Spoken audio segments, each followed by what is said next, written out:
Welcome back to See, Hear, Feel. Today, I am happy again to be with my sister, Dr. Susan Coe, PhD. Susan recently joined Vantage Leadership Consulting as a partner in 2023. She's using her experience at a venture-backed high-growth biotech company in the past and her cross-industry private equity work to leadership excellence at the individual, team, and organizational levels. She earned her Bachelor of Science degree in psychology from Brown University and pursued her Master of Arts and Doctor of Philosophy degrees in clinical psychology from the University of Massachusetts at Boston.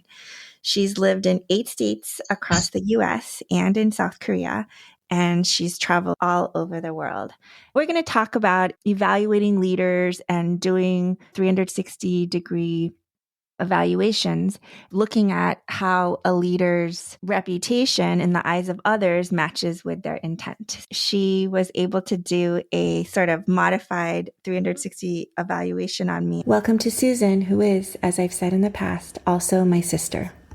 Thank you. I'm always happy to be on your podcast. This is a fun topic. One of the things we've talked about together is that in healthcare, or at least in my job as an academic dermatologist, we never really have evaluations like the one that I did. Yeah, we've talked about how in academic settings and universities, we don't often get formal feedback for leaders so that they can improve their leadership.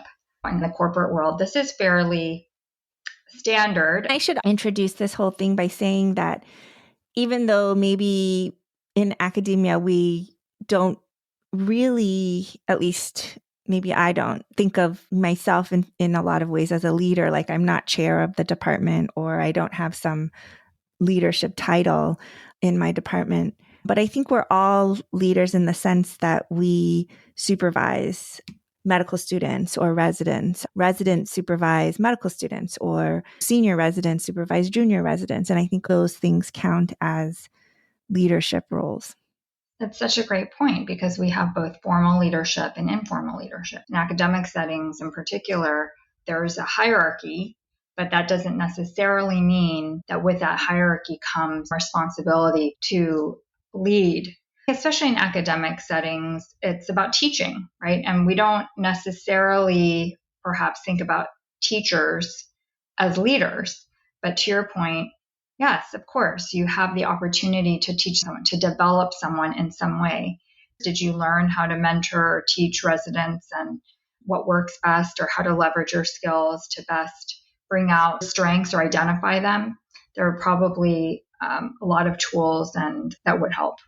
And maybe your role is one where the specific scope of your responsibilities includes having a very clear role to be a leader in a certain area. You recently wrote an article about leadership and how to bridge the gap between what you want to be as a leader and how others perceive you as a leader. Your reputation.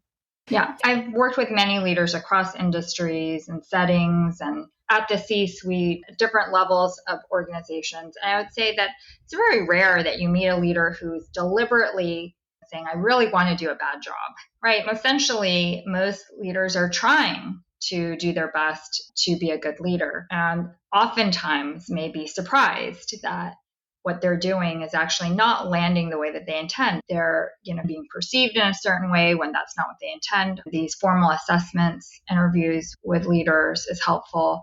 Certainly as part of that process, talking to their peers, their direct reports, their boss can be extremely helpful in understanding how does their leadership land.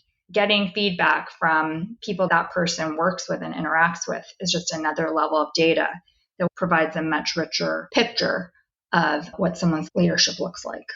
Through Susan's new job, as I mentioned earlier, I did this 360, and some of my supervisors and some faculty actually that are junior to me, meaning hired after me, filled out surveys as well. Yeah. So we did 2 things actually. One, we did an inventory that looked at what motivates you, what are you engaged by?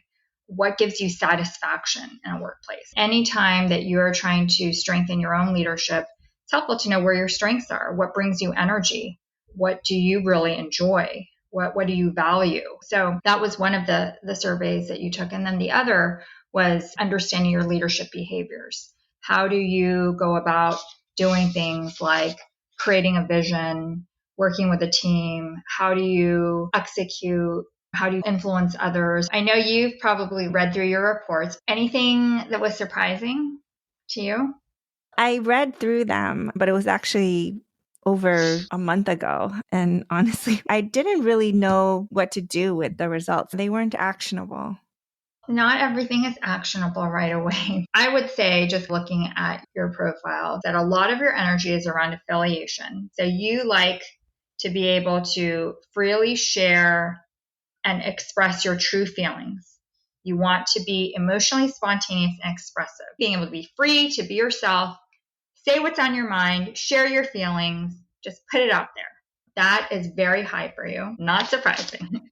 My sister has always said that I should be more like this free spirit wandering around. The other thing that was really high for you is this area called independence, which is what gives you energy and satisfaction is when you're self-sufficient, you're self-reliant, you have freedom from interference, that you have little dependence on others. The other thing that's high for you are things like interpreting, being analytical, being stimulated intellectually. This is kind of that whole research, kind of learning focus. You really get a lot of energy from that. And you also get a lot of energy from enduring. This is your persistence, right? You're tenacious, you're determined. Where you don't get any energy from would be this notion of gaining stature. This is not what gives you energy. You don't need to be at the center of attention. That's not what's interesting or motivating or gives you satisfaction. Other things that were lower for you are being organized, attending to details, being meticulous and orderly. This does not give you energy. This doesn't mean you can't do it, but it doesn't give you energy. The other thing I found interesting was this category called challenging. Things like maneuvering and winning. You're not looking for the angle or trying to manipulate things. I think this is a good starting point to think about what's satisfying to you, right? Where do you get energy from? Sometimes the challenge is you're burnt out because the things you get energy from are not the way you're spending your time. Yeah, I realized reading through the reports, these are so complicated. It's a lot of data and it's a lot to take in. What would be more broadly applicable, whether or not you ever have a 360 evaluation done, is to just think about what gives you energy, what makes you feel energized. And then instead of part B, like doing a whole survey and having other people answer for you, how would you figure out some of the things that part B gets at?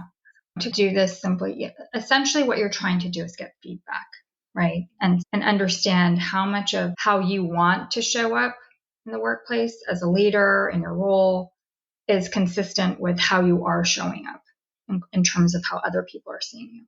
How do you increase your self-awareness around where your strengths and opportunities are, where your areas for improvement are? How do you understand more and get feedback so that you can increase that insight and self-awareness? Yeah, I do think looking over the second part and listening to you talk about it is, like you said, the lexicon, the language doesn't really translate to at least what I do. Yeah, your role may be so much about research and patient care. Like you said earlier, there's leadership behaviors, informal aspects of working as a mentor or working with residents or having a team of people that you're writing paper with. Yeah. I think that's good that you're saying an easy way to do it, no matter what job or position you have. And also like the setting, whether at home or work or whatever, you think about what your strengths are and then just ask the people around you in that setting if they'll answer honestly.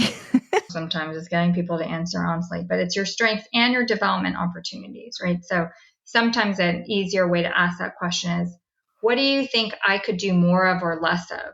If you're not in a culture and environment where feedback is part of the process, people might feel awkward or uncomfortable asking for feedback, receiving feedback. It takes practice to feel comfortable giving feedback, feeling the vulnerability to be open to feedback. That all takes practice. But I think it's a good place to start. It's not bad to take the time to reflect just even on your own around what are my strengths? What are my strengths? In my job, what are my strengths? How much am I being able to leverage that in the things that I do? What do I wish I was better at? And what would I need to get better at it? Yes, when we've talked about in the past on this podcast about metacognition and thinking about your thinking or emotional intelligence and thinking about your emotions, being able to name them and regulate them and manage them and move them to be appropriate for whatever situation you're in and to be most effective. It seems like leadership is also worth thinking about and really being aware of sort of the meta skills that are involved in really coming across how you want to come across in formal leadership situations or in more informal leadership situations. Formal leadership positions are maybe the minority of jobs at a given place. I think for me, and maybe for most people, informal leadership positions may be more day-to-day for most people, including me. I think I will try to look at my results in light of more informal leadership situations and think about how what motivates me, how the things that give me energy versus the things that don't give me energy might be better reflected in how I spend my time in my informal leadership roles as a mother or as a teacher or as a mentor. The part B, I think, confused me a little bit more, and it's helpful to think about the micro behaviors that other people see, my reputation in their eyes. I think it's really hard to perceive what other people think about you, or at least it's really hard for me to perceive what others think about me. Like, what would they really say to like their best friend or their partner or something? So, yeah, in terms of informal leadership, how would I really leverage my strengths into micro behaviors that help show what I really intend for my kids or for the people that I teach and how I teach and things like that. So yeah, this conversation has helped me a little bit. And I hope that for people listening, it can be useful, even if you haven't had a 360, to really just think about what does give you energy and maybe ask a few people around you in situations that are important to you, how you come across, and see if that reputation in their eyes really matches with your intent. Do you have anything you want to say before we end? It takes courage sometimes to feel open to feedback, as we were just saying. It doesn't always feel comfortable, especially if you feel like you're a novice to it. But the more that we can think about it, a lot of people have this saying that feedback is a gift. Yes, I agree. Feedback is a gift. It can be hard if it's negative or constructive criticism. But I think it really is a gift when someone else tells you how you can improve, especially if it's very critical to your role, whatever role it is, whether at work or at home. As you said in the very beginning, I think very few of us say, I want to be a bad mother, or I want to be a bad parent, or I want to be a bad worker at work, or I want to be a bad resident or student or teacher. So thank you for doing this today with me and teaching me more about what you do as you evaluate leaders. Thank you. You're welcome.